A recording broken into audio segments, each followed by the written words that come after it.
Good afternoon. Thanks for joining today's call regarding AARP Connecticut's Livable Communities Grant Program. My name is Anna Dorgazi, and I'm one of the Associate State Directors for Advocacy and Outreach at AARP Connecticut. Our agenda for today, we're going to start by providing a little bit of background about AARP Connecticut's Livable Communities work and what we mean when we talk about livable communities. We're going to talk through some of the grant criteria, some application tips, so just what we're looking for in responses to the application, and then we'll take some time for any Q&As that you have. So jumping right in, what is a livable community? So just by way of background, as you're preparing the grant application, it's helpful to understand what AARP means when we talk about a livable community, and it's helpful to know why we think it's important for communities to become more livable. The easiest way to think about it is that a livable community is a great place to live for people of all ages and abilities. It includes essential features that allow residents of all ages and backgrounds to thrive. Livable communities are places that meet your needs, whether you're 8 years old or 80 years old. So why is this important? Currently, about 45 million Americans are age 65 or older. By 2030, that number is going to reach 73 million. At that point, 1 in 5 Americans are going to be older than age 65. And by 2034, the US, for the first time ever, is going to be a country comprised of more older adults than children. So this is a huge demographic change, and it's going to have big implications for our country, as well as for the state of Connecticut and all of our local communities. A rapidly expanding older adult population is going to impact everything from housing to healthcare to the built environment. And we have a great opportunity right now to think about how we can prepare for this change and make our communities more welcoming, inclusive, and accessible. This change poses challenges, but the good news is that if we're thoughtful about creating places and services that work well for older adults, these places and services are probably going to work well for people of all ages and abilities. This isn't to say that all older adults have disabilities or that everybody who has a disability is an older adult. That's definitely not the case. It is the case, however, that improving accessibility of physical spaces, services, information, etc., for one disadvantaged group of people is likely to improve accessibility for everybody. One of my favorite examples of this in the pictures that are showing on the screen right now is of curb cuts. So the disability community did really amazing work beginning after World War II and really continuing through the passage of the Americans with Disabilities Act in 1990 to make sure that curb cuts were required at pedestrian intersections. Now we can see every day how this one accessibility feature benefits not only people who use wheelchairs, but also parents pushing strollers, kids on scooters, people with any kind of mobility challenge, and delivery workers pushing large carts. The takeaway here, and I think really what gets to the heart of our livable communities work at AARP, is that physical spaces and programs that are designed to benefit vulnerable groups, such as people with disabilities, people with color, people who live in poverty, those changes often end up benefiting all of society. So with that quick introduction and framing there, I want to jump right in to the AARP Connecticut Livable Communities Grant Program. So AARP Connecticut's Livable Communities Grant is based on our National Community Challenge Grant. Our Connecticut Livable Communities Grant is one-time grant funding for up to $5,000 that's intended to help communities make immediate improvements and jumpstart long-term progress in support of residents of all ages and abilities. What I'm going to do for the next few minutes is just talk through some of the details of the grant to give you a little bit of additional information about why we're asking some of these questions and what we're looking for. So just high level overview. Again, $5,000 is the maximum. We can provide grants that are less than $5,000. We can also fund pieces of larger projects. So for example, if you're building a new playground that costs $10,000, you could use grant funding to pay for a piece of that larger project, as long as the piece covered by the AARP Connecticut Livable Communities Grant is $5,000 or less. Just as a hint, your application will have a better chance of being funded if you can identify a full piece of a project to receive funding. So for example, we'd be more likely to fully fund a single piece of exercise equipment than to fund 1/10 of a swimming pool. So if you can take a larger project that you're working on and articulate one piece that you would like us to cover with the grant program, those applications historically have scored higher. Applications are due at 5 p.m. Eastern Time on Wednesday, September 13th. We hope to contact applicants by the end of the first full week of October to let you know the status of your application. So we contact everybody. As long as we receive a completed application from you, you will hear from us when we receive the application to say, we received it, we have all the pieces. We'll let you know if you're missing pieces of the application. And then we'll also contact you when the scoring is complete, whether you have successfully been awarded a grant or whether your grant has not been successful. This grant becomes more popular every year, so it's increasingly competitive, which is really exciting to us. But we do want to make sure folks don't feel discouraged if they do not receive a grant. Eligibility, you must be a nonprofit organization, so a 501c3 or 501c4, or you must be a Connecticut municipality. The project must take place in Connecticut. So to expound on that a little further, you can be a nonprofit that's incorporated in another state as long as you do work in Connecticut and as long as the entirety of the project that will receive funding is going to happen in Connecticut. Likewise, if you're a Connecticut-based nonprofit that also does work in other states, you can't take the funding out of state. So the important part here is that this, these services improvements or improvements to the built environment have to happen on Connecticut soil. This is outlined in the RFP, but just to go into a little more detail on activities that cannot be funded with grant funding, we cannot fund political activities, studies with no follow-up action, publication of books or reports, acquisition of land or buildings, research and development for a for-profit or commercial endeavor. So for example, if you're a nonprofit organization that teaches entrepreneurial skills, you can't use this grant funding for something that would eventually become a for-profit or commercial endeavor. Salaries or bonuses to individuals, commercial activity for or for-profit organizations, ongoing operating or capital expenses, or standalone meetings, trainings, or events. So most of these are relatively self-explanatory. I've highlighted a couple here. These are typically the areas where we see the most disqualifications of applications. So salaries or bonuses to individuals. Every year we receive at least some applications that are disqualified because folks are looking for funding for individual salaries or bonuses. So just for example here, since we get these applications every year, this would also include paying somebody for more hours of work. So for example, if you have a driver who typically works for your organization for 20 hours a week, you can't use grant funding to increase their hours to 25 hours a week. So anybody who is on your payroll cannot receive grant funds to continue performing work that they already perform. Also, ongoing operating or capital expenditures. So this would include making repairs to typical wear and tear on a building, to ongoing maintenance, things like HVAC repairs, new roofs, or so on. You need to be able to demonstrate that the project will enhance an existing physical space or service, not just maintain the status quo. I've also highlighted on the bottom that standalone meetings, trainings, or events cannot be funded.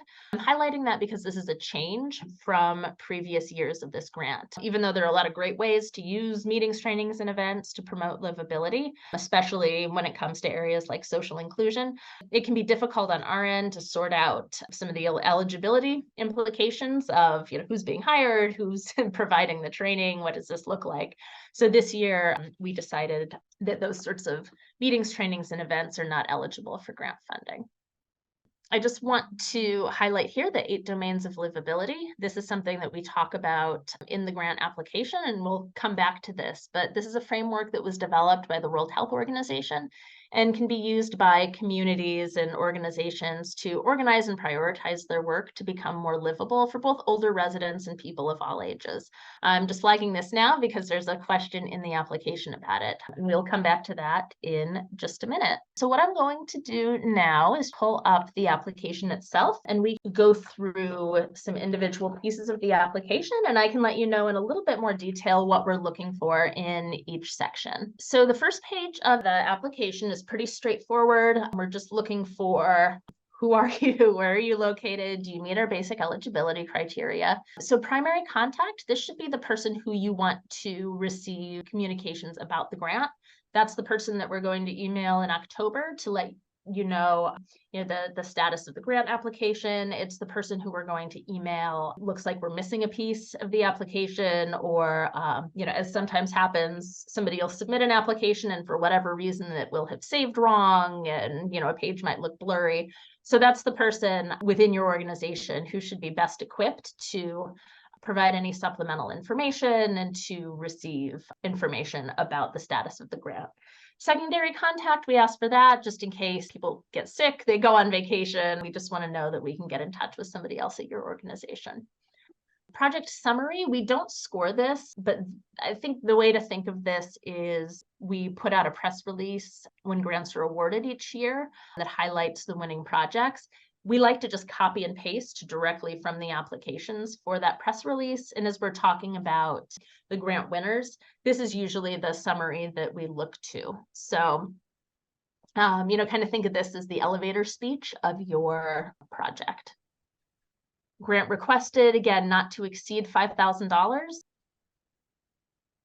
Total project budget, this would be if you, just to go back to an example I already used, if you're doing a $100,000 playground, you would put that $100,000 here and then indicate here if there are other funding sources that are going to be used for the project.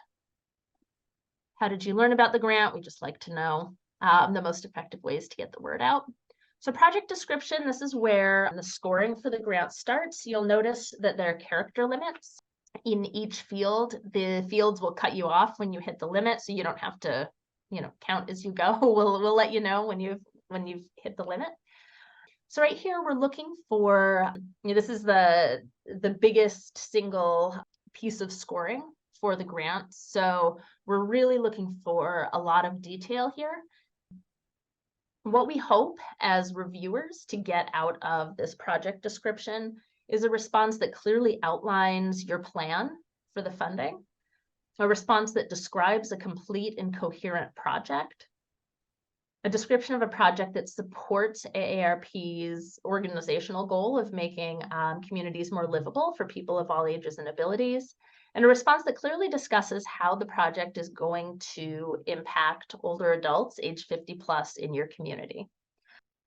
So we want to make sure, because again, this happens sometimes, we read the applications and we think, what are they what are they going to do? That was 3 paragraphs, but we're not sure exactly what project is being described. So please try to be very clear.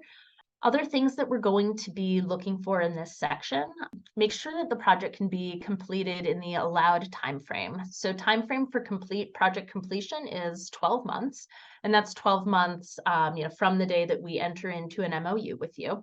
Describe specific steps and stages that lead to completion. What we're looking for there is, we want to see that your project is realistic to be completed in a year, and that you as the applicant see all of the project management steps necessary to get it done. So if it's a project that's going to need some kind of permitting, if you're going to need to engage with contractors, we want to see that you've thought all of that through in your description for the project. For how to know that the project was successful and whether there are going to be measurable outcomes, we want to know, are you going to collect feedback? If you're building something new, are you going to monitor how much it's used? You'll note that this idea of measurable outcome shows up twice in the application. I'll highlight the other spot where it shows up, but that is important. We really want you to think about what success would mean for your project and how you're going to know that it is successful in meeting your community's needs. The other pieces of this question that we're looking for, we talk about, why is the project needed and what specific outcomes will be achieved. Why it's needed is the problem statement for the grant. What problem are you trying to solve by undertaking this project? And then for specific outcomes, that is where you can let us know how the problem is going to be better once the project is finished. Going down to domains of livability. This should be the easiest 5 points of the grant. What we're really looking for here is We want to make sure that you have looked at the 8 domains of livability, that you understand what they are, and that you can pick one of those 8 domains and just tell us, I understand what this framework is. I've selected a domain and my project fits under one of these. So make sure in your response that you clearly reference one of the 8 domains, that the proposed project addresses the domain that you identify, and that you make a clear connection between one of those 8 domains and the work that you're going to undertake. Again, we hope to give everybody 5 points in this section. Organizational mission and experience serving and empowering older adults. Our mission at AARP is to empower people to choose how they live as they age. And we'd like for you to speak a little bit to how your organization and the projects that you're proposing align with that mission. So how do you in your day-to-day work empower people to choose how they live as they age? We're also looking for a response that specifically mentions older adults. While we do believe that a livable community is a place that's great for people of all ages, as AARP, our target demographic is older adults. So we want to make sure that throughout the application, you are really speaking to older adults. We'd also like a description here for any past work that your organization has done or ongoing work that has an impact on older adults and how this project would connect to that ongoing work. Next question on community impact. When we say community for purposes of this question, one of the things that we're looking for here is to see how you define community. So we're looking for a response that says, who do you intend to serve? Is your community an entire city? Is it a neighborhood, or are you defining community in some other way for purposes of this grant funding?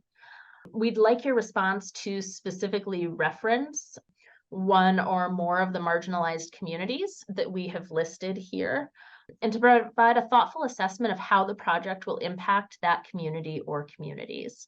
We would like to know that if you identify a community that would be impacted in some way by your project, let us know if you have put any thought into whether or not a member of that community will be involved in the project. Will they be part of the design or execution of the project? If they're being served by the project, have you engaged that community or representative from that community so that you know that this project is in fact meeting that community's needs? Outcomes, reach, and lasting impact. For this section, we want a response that describes how the project will benefit the community in the years to come.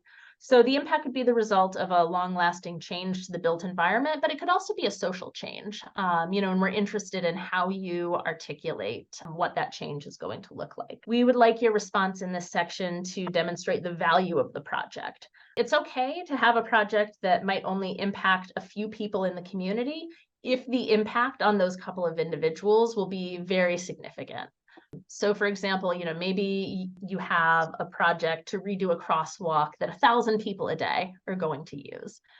So that might be, a relatively small impact on their day-to-day lives, but it has a large scale impact on the community because of the number of people using it.